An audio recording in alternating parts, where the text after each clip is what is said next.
campaign, and this is again, as I told you, I have done a lot of work in a lot of fields, and to uh, basically to help people in various dimensions, which may not be my direct responsibility also, but I have, whenever I had time, I have done these new kind of projects, and I'm sure it has helped a lot.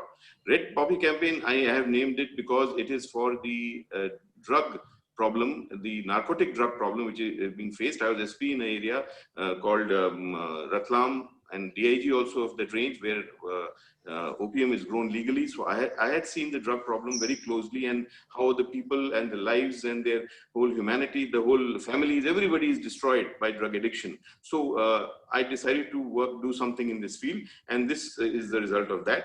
And it is basically, again, just like this pandemic, disease has come before, all type of things have come before, this kind of epidemics, but this is a threat to humanity, the way we live. Similarly, I believe drugs and drug abuse is something which is against humanity, and against it can destroy us if we do not actually. It's just not a security problem, it is a problem for the whole human race. So as a result, this is one project which I have tried to implement over nearly 4 years, and it has done pretty well. Let me try to just tell you some figures which you may know, but just to introduce you to the concept. WHO shows there are 31 crore users of drugs, narcotic drugs, that is, in 2019. That is nearly 5% of the total population of the world. These are the users which are registered. Just imagine the ones who are casual users and the ones who never come to light. So there's a huge problem. It's not so small. There are $500 billion turnover of illicit drugs. It is, you know, the third biggest business in the world.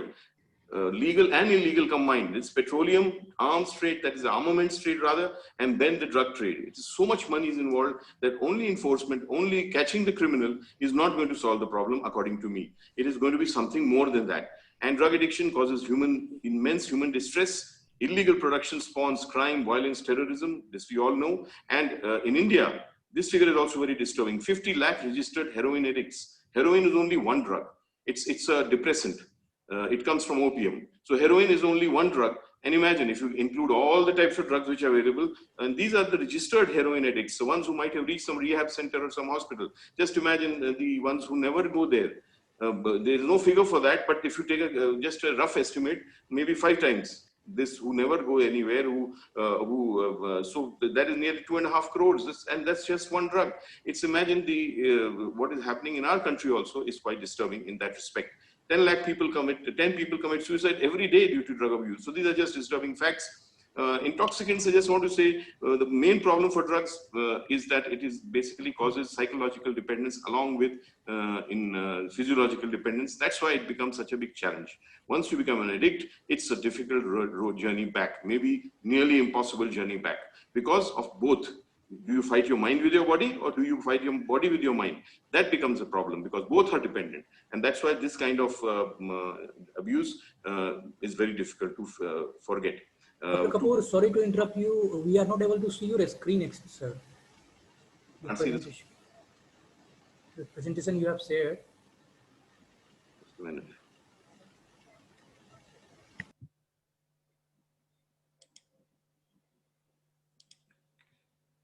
Okay.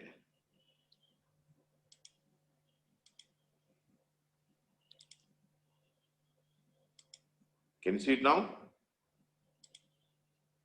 I think, can you see it now? No. Yeah, it's visible, sir. It's visible now. Earlier it was not. These things I've already told you. I'll go to the next part. See, physiological and psychological dependence, it causes, that's why it's such a big threat. That's why it's such a big danger. You fight your body with your mind, or your mind with your body. That's a problem. So that's why it's becoming such a big challenge for humanity as such. Drugs, narcotic drugs, anything which changes, see, this is what a drug is called. And narcotic drugs is one, which is very dangerous, of course. Pharmaceutical drugs are also causing great problem nowadays because of its abuse. This is the abuse of pharmaceutical drugs is also a big problem now. This is the world drug map. You can see where India stands. India is also in one of these are the death cases of due to drug abuse, and India is also pretty near the high end of it. But the problem in India is we always feel that this is what drug addiction in India should be looking like, you know, somebody in the slum, somebody very remote, nothing to do with us. It's something very far, you know. Those people who are sitting near these dirty nalas and all that, they are the ones who are doing it, not us. But you think again, the drug abuse in India is also looking like this now, you know, rave parties and everything. So it is becoming a very big challenge even in our country. That's just to tell you, 3 types of drugs. The natural drugs are there: stimulant, depressant, hallucinogens. You know that the depressants are opium family, stimulant cocaine and its relative drugs, hallucinogen marijuana. Then there is a synthetic drug trade, which is even worse. It is easier to make, very much easier to smuggle, and very difficult to detect. So this is another synthetic drug. This is, and cheaper, of course. So this is the second type of drug. And third, as I told you, prescription drugs. They are being abused also. And which ones? Analgesics, that is the painkillers; sedatives, that is the sleeping medicine. These are the 3 various types: the natural drugs, the synthetic drugs, and this prescription drugs. We have to fight all 3. And how do we do it? The strategies are: one is supply reduction. What is supply reduction? Basically training and enforcement. That is supply reduction. You train the force properly, and then you enforce, you catch the criminal. Supply reduction. Next strategy, demand reduction. What is demand reduction? Basically, it is awareness and education of the public, right?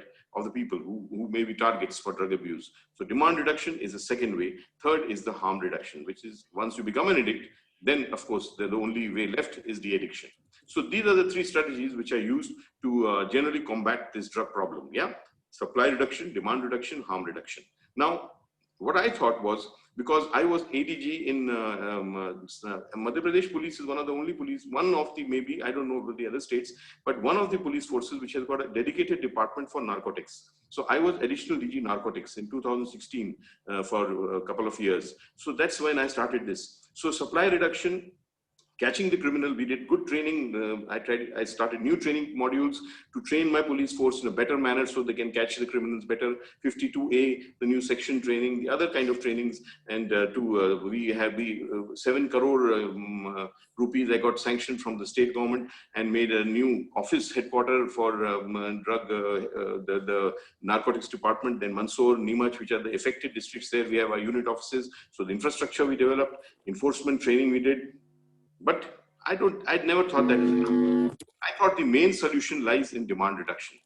Once the demand reduces, obviously the supply will reduce, and then obviously the harm will also reduce. So it was this demand reduction which we should concentrate on, and that's what we started doing. We formulated some new policies for this kind of demand reduction in a new manner. Because this was what the solution was. This is where the key lay. I told you, so much money, $500 billion. You can't fight it just by enforcement, just by catching the wrong guy. I can give you an example of smoking. I was also a smoker.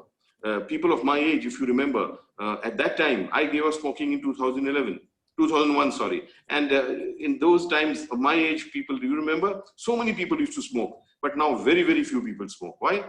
It's not because tobacco has become illegal, or cigarette is something which is illegal. No, it is because people have become aware and they themselves have said no. And once you say no, then you win. And that's why that consumption has gone down. And that's why I thought we should concentrate on demand reduction strategies as our main focus, so that supply will reduce and ultimately harm will also reduce.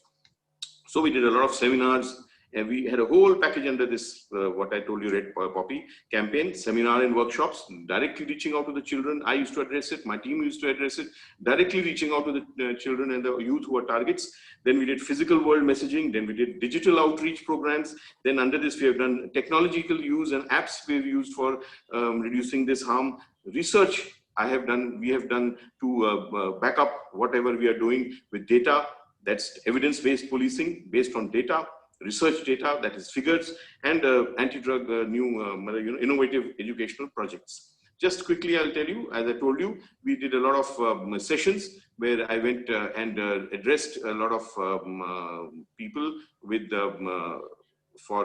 this college and the school, these students, to tell them all over this area to not. I believe that if you get the message that it is bad, then the people start thinking, and once they start thinking, then they start doing.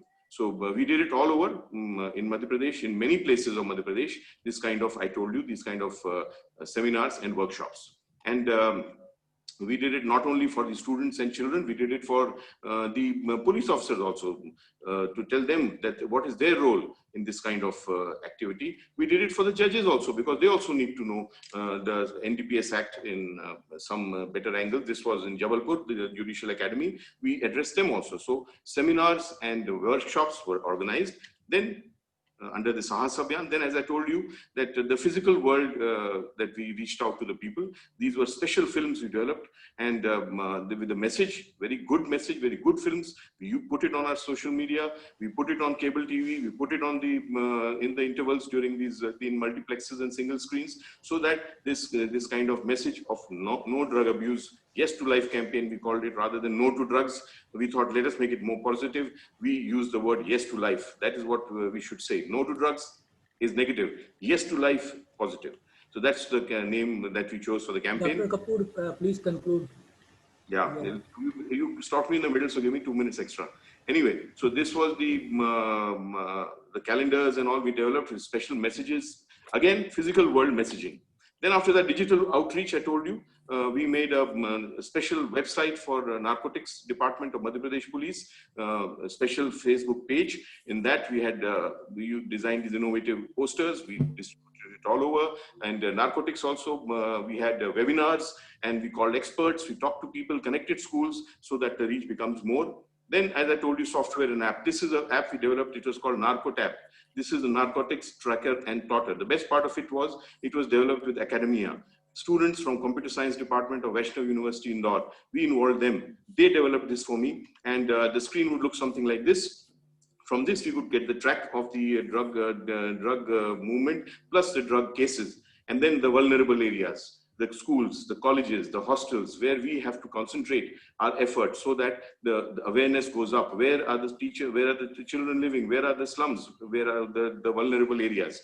So this was what another software thing. This was our study, as I told you, research, 6,000 sample we had all over MP, 51 districts, colleges. We had this research to find out what is the intensity and impact of substance abuse among youth. 17th October 2019, it was launched by the then Chief Minister of Madhya Pradesh in Indore, and we found some interesting facts came out of this study. And one of the facts was that children need education, cyber education. That is what this project is all about. Kavach, this was specially designed by us, me, and we cannot reach all targeted individuals by these seminars and workshops. So we thought, let us make them reach us. And which is the best way? The digital way. So we created this project, Kavach project, we called it, and it's the first project of its kind attempted by any police force anywhere in the world, I believe. And this, we would have connect all the schools with us, and we have a special creative team who develop 15 minutes content for every 15 days. Audiovisual, right? And then we would give it, the schools are connected to us, they would have a login ID and a password, and this content would go to them. Then it's up to them how they show it to their students. Whether they want to show it one class at a time, that's up to them. But 15 minutes new content about anti-drug awareness to the schools from the children level, I think that is the key where the awareness comes from. It would be, so in 1 year, they would get about 5 hours of content. I think that is good enough content for them to start thinking. And once they start thinking, I'm sure they're smart enough not to do it. Government of India, Ministry of Social Justice, I approached the Honorable Minister, Mr. Thawarchand Gehlot, who's from Ujjain, and he was kind enough to consent to this project. They changed their policy to sanction this project. It's the first time they transferred money directly to the Narcotics Department of Madhya Pradesh Police rather than the state government. And this project was 2.05 crores overall with the infrastructure, architecture, the hardware, as well as it would be for 5 years. And 70 lakhs we've already received as the first installment. It has come to the headquarter and narcotics headquarter, and we are in the process of making it. Again, this pandemic has slowed it down, but it will be in operation soon. There are other projects also. So this all what is, I believe that this awareness, this creativity, and this input, and again digital based input, will definitely serve them, the children. And once they are ready to face this battle of narcotics and drugs, I'm sure they will win, we will win, and the whole humanity will win. Thank you so much.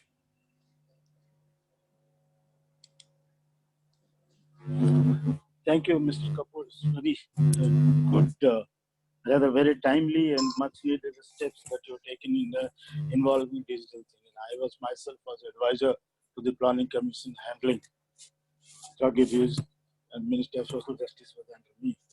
I've gone through everything that you have said. I know it all. But tell me, what exactly that you have achieved by utilizing digital in terms of reducing the menace? See, it's very difficult. See, crime control, I told you, there are no figures which will ever show you which Let's take it to not as a crime, as a victim-oriented approach. it will take time. It takes time. Once it gets on the rails. But don't you think that you have to take it the victim-oriented approach as well, besides the crime approach? That's a different issue. I don't disagree with that. But we have to soften I didn't the get you. situation. See, we have been thinking this is a crime oriented, right? I'm just telling you that these kind of things you cannot quantify that how much advantage and how many children have not taken drugs who they would have taken if they wouldn't have heard what we had to tell them. You know, that's what I'm saying. Yeah, there is the quantification by Social Justice One Ministry with the statistics and their social department. Generally, they utilize only non-government organizations, voluntary agencies. But nonetheless, they collect data so that they know where they stand. Unless we have a benchmark, there is no way we can go ahead. We think that awareness is okay, that will help. But how much awareness is ineffective, how much rehabilitation is effective, how much counseling is needed, these are all need to be quantified unless we won't make much headway. Anyway, I'm not understanding your question. Your voice is getting cut. So please, if you can, somebody Can else. I repeat at the cost of the time? See, I'm saying that, you see, all these things that you said is happening unless we know as to where do we stand in terms of, because it's a drug abuse is a quantified crime, or one can say. Once it is a quantified, Ministry of Social Justice brings statistics and everything every year, and through the annual report vis-a-vis the social statistics. So we can also as well quantify as to what has been achieved in controlling this menace with the method that you will use. Quantification will only be when it's implemented. So this thing has been implemented for long. I gave you the example, see, about the smoking part of it. It will come in time. When you see the drug addiction reducing, then only you can say that. Actually, I don't do any research to see how many people are actually registered in the rehab centers and all that. But I believe that in case, because I can cite my example also, that in case you have the message and from the younger age, then definitely you will be more cautious. And I'm sure that is a key to reducing the drug addiction. But quantification of how much this project has reduced drug addiction, that I will not be able to tell you. Sorry. Possible also. It's possible, but it's different thing that we have not got into this area. The answer once you get to know the magnitude of the problem, assessment of that, then we'll make way to what dent we have made. It's not a difficult.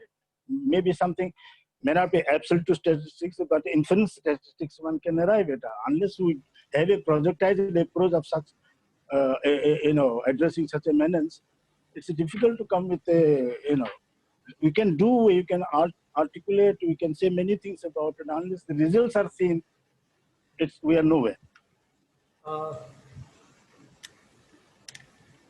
Well, Mr. Kapoor, thanks for your presentation, sir.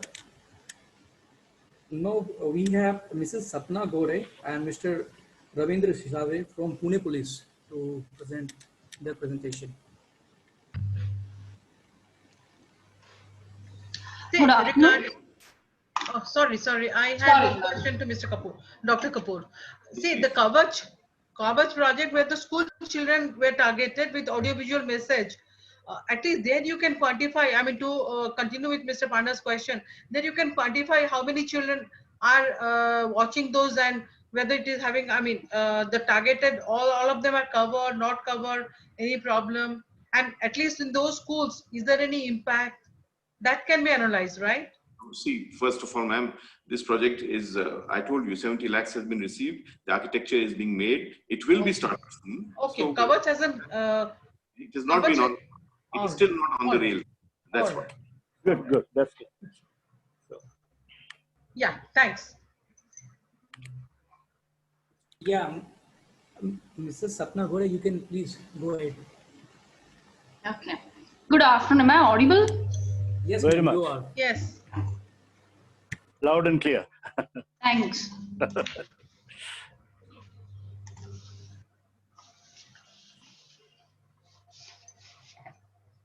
Deputy?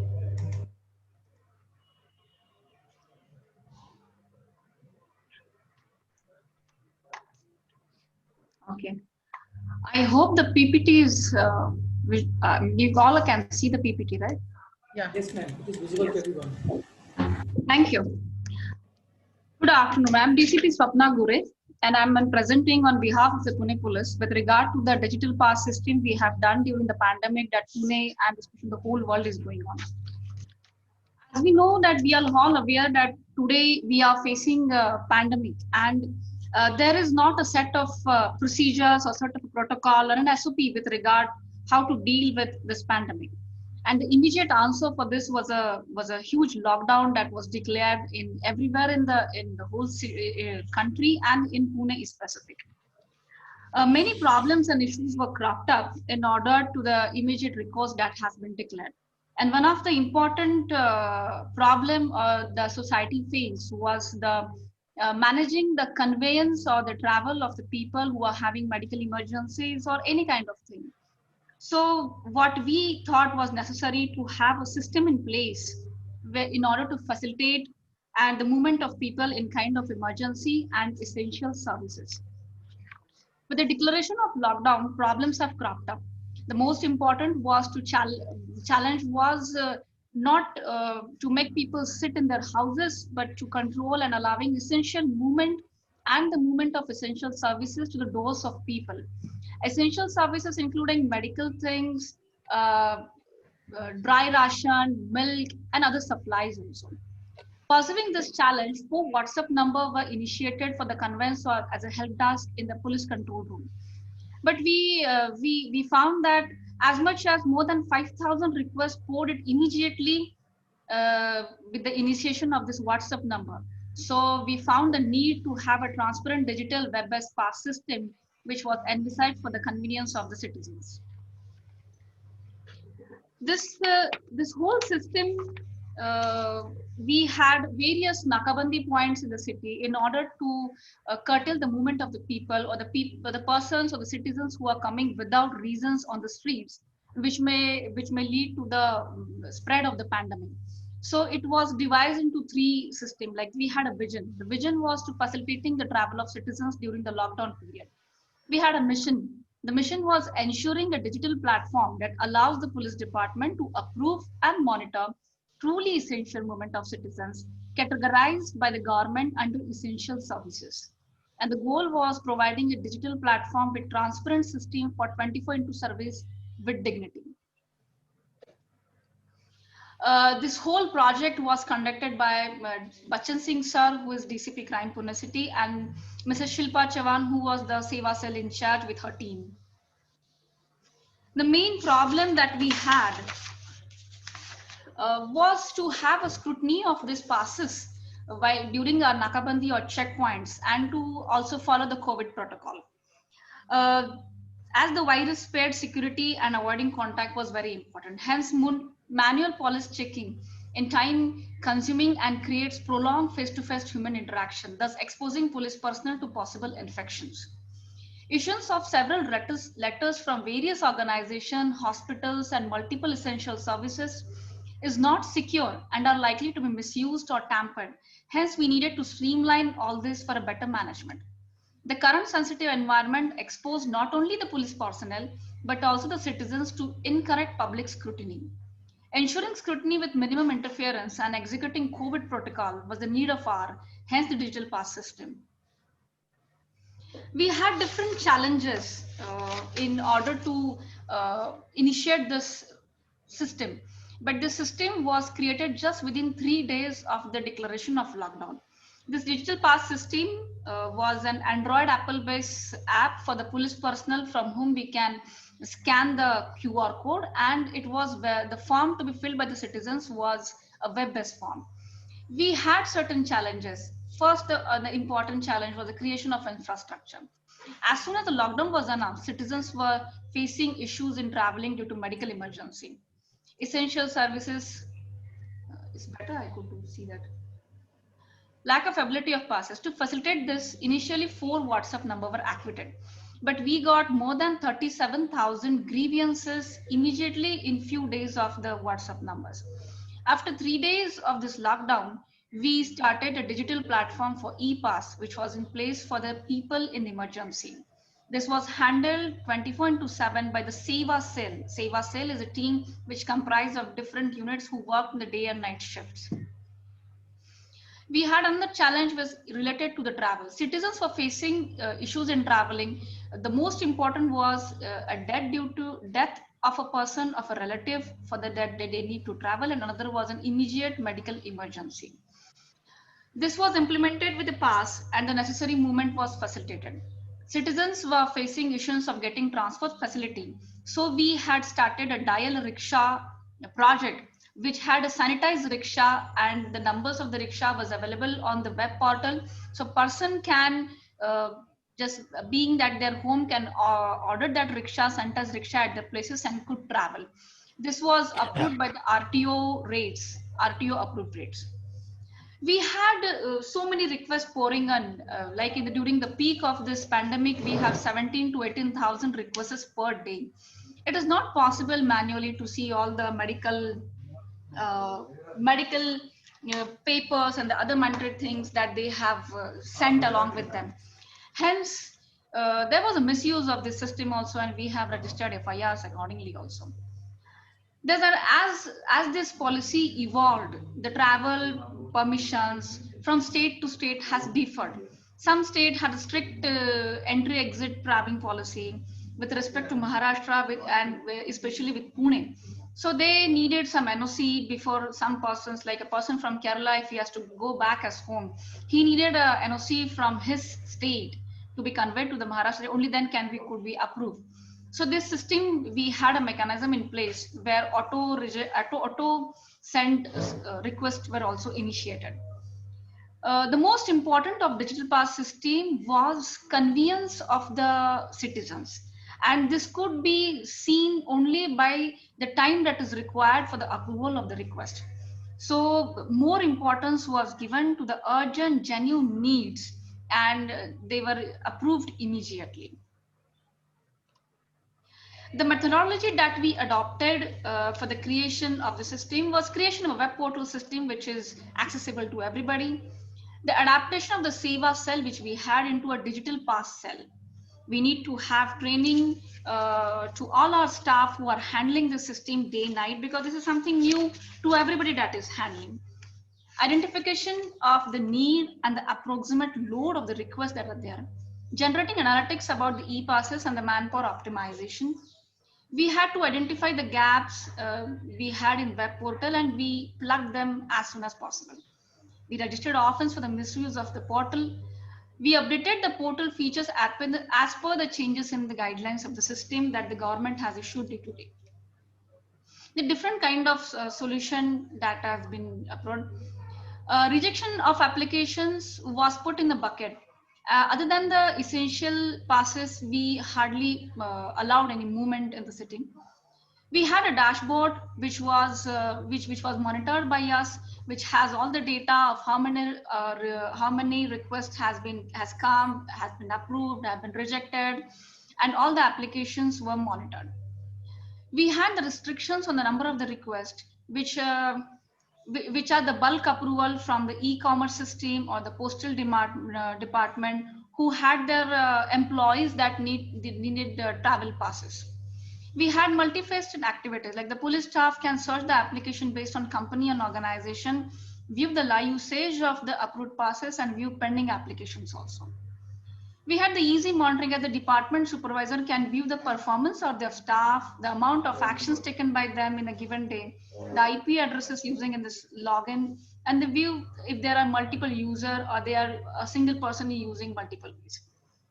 Also, the platform allows auto configuration for special requests like special keywords, category, buckets, filters, etc. This technology was innovative. With the pandemic, as the medicine was evolving, the protocol was evolving, the travel things was evolving, so was the technology was evolving. The manual process of issuing the passes was automated using the online digital e-system, and the genuine citizens passes was given in very less time. Facilitation for the foreign expats. Pune has large number of expats who worked in various companies. More than 1,600 expats who need to flights for their countries was done in the licensing with their council office in Mumbai. A dedicated team under DCP Crime Sir was done for the same. System reject and highlight features. Some of the innovative aspects of the portal are the list of the containment zone where the movement was restricted absolutely was updated every time as per the guidelines of the local administration and the state government. The list of the quarantine patients was regularly updated in order to auto-reject their request. The inter-district and interstate features which were evolving time and now were added later on whom the movement was allowed by the Ministry of Home. We had encrypted QR code system. Like when a person has applied for a digital pass, he used to get an SMS on his mobile and a QR code he used to get. The QR code can be scanned by the people at Nakabandi using a special encrypted application which our police personnel could download, and only then the authenticity of the QR code could be matched. Track the stated request was also a feature which we have added along with the token numbers. The benefits of this: more than 9.5 lakh citizens were facilitated in the total lockdown period for the local, inter-district and interstate request. 68,000 medical emergency, more than 68,000 medical emergency citizens with serious medical conditions were assisted on priority basis. Attending to the genuine urgent cases within an hour, digital passes data help to identify the spots of Nakabandi also that we have initiated. These are the various ways that we have covered. If you could see, our persons had scanned the QR code using a selfie stick along with their own mobile, keeping a social distance, using mask at the Nakabandi. We had helped many people in other than COVID emergency, like a pregnant female was traveled within an hour to her place. Then other few of the examples, like the parents of a blind person was also taken immediately to the other district for the final rites, and many more. These are the few photographs where Nakabandi and scanning was done. Thank you. It's a very good, method. Yeah, very good method, especially when I see the benefits coming out of it. And it's not only addresses the problem in terms of timely intervention, but it's a very expeditious and a very effective way of doing it. So now with this thing, because COVID is in a dynamic mode, and your method of digital application also, especially at the time of Nakabandi, must be having some special challenges. Can you illustrate some? Yes. The main challenge which we had in Nakabandi is like people, the only shop that was open was medical emergency, that medical shops. And if you find people used to carry the same prescription day and now to come out of the house. So to dealing with these people at Nakabandi was creating too much of public spat, fighting, as people, making people sit in their home was a tedious job for the police department. And in this time, having a QR code system, so we could, and the other citizen also could have only an authentic person to be on road who has been approved. Medical emergency in a local way also, and inter-district also was given on the QR code on the SMS system. So this helped us a lot to our staff in order to have a social distance also, because this pandemic is something Absolutely. I cannot touch somebody if I don't know the travel history. You need to have a very Yes. what do you call very sensitive bandobast thing at that point. We had selfie sticks also to put a distance from the other person also while Yeah, scanning yeah, the QR codes also. So it helped our staff mainly and to people also. It's an extraordinary challenge, in fact. Absolutely. So, yeah. So you have this innovative ways of attending to the people's need while restricting their movements. Absolutely. Okay, excellent. Good job, but see, these digital passes during COVID pandemic was issued by many states, many districts. You do have some good features like you are upgrading the containment zones and all that. What are the other differences you find with others? Did you make any study with others who have done the digital passes issuance system before you launched your own? Yes, ma'am. Ma'am, in various other districts of the state, if I'm not wrong, the passes was given by different authorities. But in Pune, we had a dedicated by different authorities also. Sometimes the local police station or the local administration could also give. In Pune, we had a system that only DCP crimes are under the scheme of SEVA without minimum human interference, only with digital and transparent system we could see. So people knew one place that they have to apply on punepolice.gov.in and they could get their pass on their home screen immediately. So that was the different feature of the digital pass. And we had a more human approach because in pandemic, people were a little bit in panic mode. Like most of the essential services were not coming at home, and to deal with them in a typical type of police system was not the need of time. We had it to be polite but firm. So that was our motto, and digital passes helped us and complemented what we had. What is the time? What is the time taken by when somebody applies and when you issue it? What is the time taken? Is the 24/7 operation? Yes, Seva? ma'am. The Yes, Seva? ma'am. Yes, ma'am. So, This was So what is the time lag between applying and getting? Yes, the average time that was required was the maximum was 1 hour, and the immediate was 2 minutes. Good. That's Immediate 2 minutes. Like most of the time, the request was approved, but the person did not know that he has not checked his mobile. Uska message uske pe aa gayi. So he was not aware that the message has That's come. very good. Yeah. So that Okay. was Thank you. This is an unusual situation you have facing now, and also on top of this, demand side is overwhelming. So in that situation, you have to exert little more of your police personnel or expand the size of the police personnel.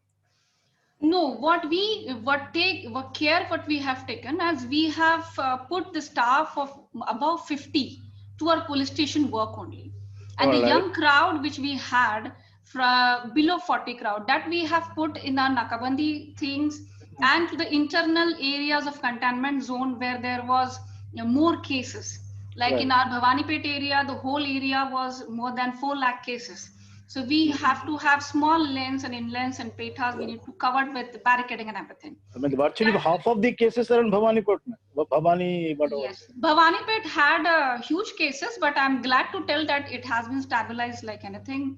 And we stabilized the hit rate also, and we stabilized in various ways, like monitoring the public toilets, to wearing of the mask, and putting the sanitizers, distributing masks, making awareness, and providing various rations also to the people who are in need. So that was a must of the slum areas. And if you are aware, the PAIDs in Pune. So we had the PAIDs in Pune. That is a very complicated, the core city of the area. I know this restricting mobility of the people who are confinement is a big challenge. Absolutely. Anyway, it's absolutely very, very recognizable job you've done, and I hope you share your good experience with your neighbors and other up in the same situation or similar situation. It was a different bandobast, sir, where there was no SOP. There is nothing in place, and every day was a new job. So even in the morning, people used to come for the morning walks. They did not know. So we used to collect them, make cases, and conduct yogas for them and send them home. I know, I understand. It's like fixing the plane while flying. True, sir. It's a very tough call. Anyway. Absolutely, sir. All right. Thank you. Thanks Can you go on very to the much. next one? Yes, thank you, sir. Thank you. Welcome. Next, Thank you. Very good. Ranveer. Thank you. Thank you, sir. Pranveer, who is next? I think